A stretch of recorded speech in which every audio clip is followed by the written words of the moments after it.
Pat Buchanan wrote a book called The Death of the West. And in this book, he said by the year 2051, America will be a brown country. And he also stated that the white race birth control rate is at 0. That means for every white person born, 2 or 3 would die. So their birth rate is at 0. And if you're living in a democracy, one man, one vote, then you'll see where this situation with the Voting Rights Act becomes a tool for mischief making. So they're losing power.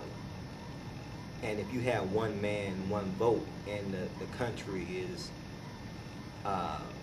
darkening, as he put it, you'll see why the mischief of laws comes into practice. And my optimism is not based on what government does. This is a divine situation that we're living in. Pat Buchanan also said that, well, in spite of his observation, it's been proven that it really makes no difference as to what color the leader is of the city. You know, because they did an analysis of the different black mayors, and the plight of black people still hasn't changed. I'll answer that. I'll give an analogy. If you have spiders in your house, and you got spider webs everywhere, and you knock down the spider webs and don't kill the spider will return and rebuild the web. I don't care how many black mayors or presidents or politicians that you have, the system is still in operation. And those who run the system, this is their agenda. And those who get in political office and sit in that seat, they have an agenda that's already set for them. They're just window dressing in the window of democracy. So it doesn't matter who sits in the seat or who you vote in. Your vote never changed anything. It never will change it. You have to go to the source of power. And if you do not go to the source of power, you never have change. Fred had just said a couple of things there talking about America and about how, you know, through might, you know, you go in and you enforce your will. Can't that same analogy be applied to gang members today? I mean, isn't there, you know, when you talk about violence on a national level, how is that different from gang violence at a local level? Very interesting question. The difference is power. You have a local gang whose aspiration is to run a street corner. And you can broaden that out to government. See, what you have at the top is what you have at the bottom. You have big government using their military might to take land, oil, gold, drugs of other nations. And there's really no difference between the local drug dealer or gang member on the street than government. Government is just a bigger gang who has more might and power to enforce their will. So you have a rattlesnake, cobra at the top, and on the street you have little garter snakes. The little garter snake, no, he doesn't have the power or the poison as the rattlesnake, but he likes his big brother anyway. He's a snake all along. So in that, we have a mentality that's been fostered on the American people for generations. When America was founded, Europe sent its prisoners to colonize America. They were felons. George Washington, Thomas Jefferson, they was in jail for rapes, other crimes, but they were given a chance to redeem themselves and sent here to North America and to colonize. So you sent criminals from jail to a whole different hemisphere with a gangster mentality. They already knew what they were going to do when they let them out. They were going, as the Bible says, subdue and replenish the earth. So they found native people here. They wasn't going to share the land with the native people. This is property. This is real estate. They wanted the real estate. They didn't care that people were already here living. They didn't care that people had families. They wanted the real estate. So they sent their thugs and their criminals from prison to come and wipe out a whole indigenous population. So that in itself is a move by gang members. They don't, the leaders don't come out and do the shooting. They're sitting their pawns, their little man with the gun out to do what they need them to do. So I'm only citing this is to show how America is started and what the nature of the beast is. If you have criminals out of a prison system start a new nation, what do you think the criminals are going to do? They're going to do what criminals do. Put their hands on things that don't belong to them. I've noticed that in countries in Africa, one of the products that's one of the top sellers in Nigeria and other countries is skin whitener. Now, how are you able to, what kind of a campaign does it take to be so ingenious to tell Nigerians, to sell them on the idea that they should be white when they've been black longer than probably anybody, period? Yes, sir. That's a nice little twist you put on that.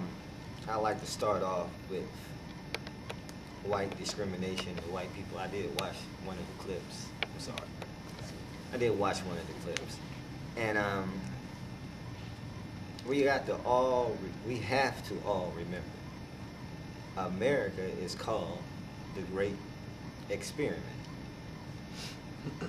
You have a nation that has everybody in the world within its borders. So what is the experiment all about?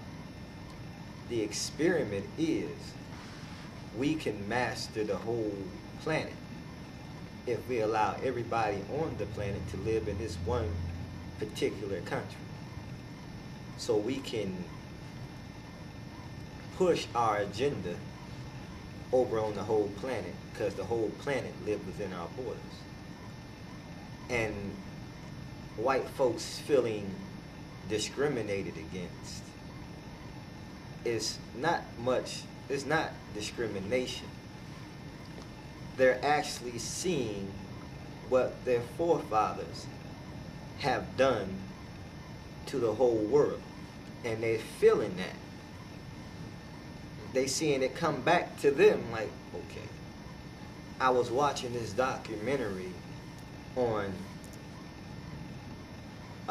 it was dealing with the debt of the country and the trade war between China and America with the NAFTA and how China's not fair and their policies, and they setting America up with a different standard and China's not following the standard very.